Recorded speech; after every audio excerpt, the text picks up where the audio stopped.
家好，我是盛志。今天我要做一道意式的一个料理。那这道菜呢，也有红酱，也有肉丸子，所以这道菜名呢叫做红酱肉丸子。那我们等一下呢会自己做一个肉丸，然后再来做一个基础的一个传统的红酱。那这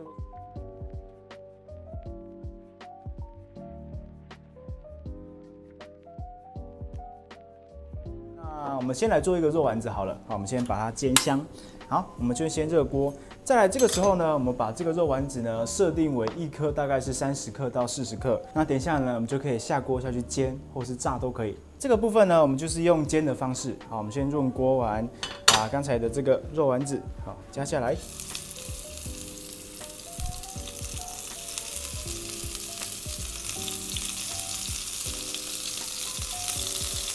煎到定型就可以拿起来了。好，因为等一下我们会加到焖烧锅里面去做焖烧，所以我们不用把它煎得非常的熟。那这个时候呢，我们锅子里面的油呢就不要洗了哈，就直接来炒这个时蔬。那时蔬的部分呢，会有这个洋葱、西芹跟红萝卜，好，都把它加下来。好，因为这个香气呢都好保留在里面，所以我们就直接用这里面的油下去炒就可以了。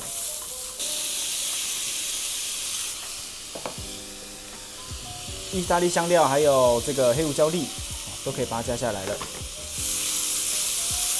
这是一个西餐一个传统的红酱，所以我们就是把牛番茄把它炒软之后，番茄酱就可以加下来了。炒软之后呢，这个番茄酱还有番茄糊都帮我倒进来。炒软的时候呢，就可以把水，适量的水把它加进来，把它煮成酱汁。可以加一点的香菇粉。那我们把酱汁煮滚完之后呢，我们就可以准备一个焖烧锅。那今天这个焖烧锅呢是2公升的，那2公升的量呢，其实可以抓到4到6个人。好，那今天的分量大概也是抓6个人。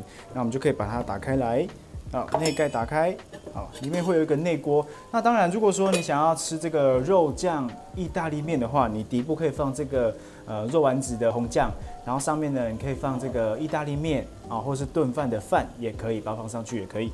好，那这个时候呢，我们就可以把酱汁倒进来喽。我们把它放到这个卡式炉上面，把它煮滚。那这个肉丸呢，也可以加下来喽。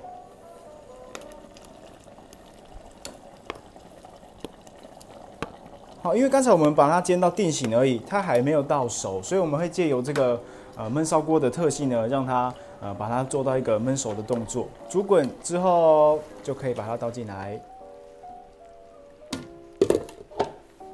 好，那我们盖上盖子，焖烧的时间呢10分钟就可以完成喽。那我们这道红酱肉丸子的时间已经到了，就可以准备开锅喽。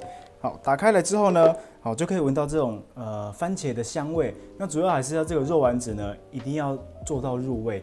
那为什么会用焖烧锅来去做这个肉丸子的原因，是因为它可以做到密封的做一个加热，所以你可以不用在直火上面一直持续做加热。有时候酱煮久了之后会比较咸，所以呢我们可以用这个方式来去做，它的味道呢会变得比较好。那当然我们就是摆盘的时候选择一个比较大的圆形的这个保温锅。那其实这种西餐啊，或是只要做一个像肉丸子的话，都会建议我们摆圆形的，这样会比较好看。好，那我们打开了之后呢，好，这样子呢，我们就可以开始来摆盘喽。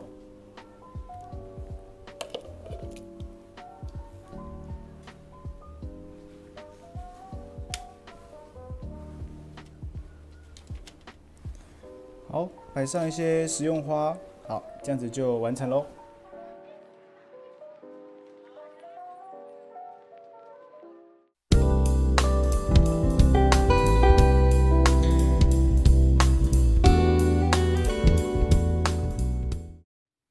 Casimir, chase your desire.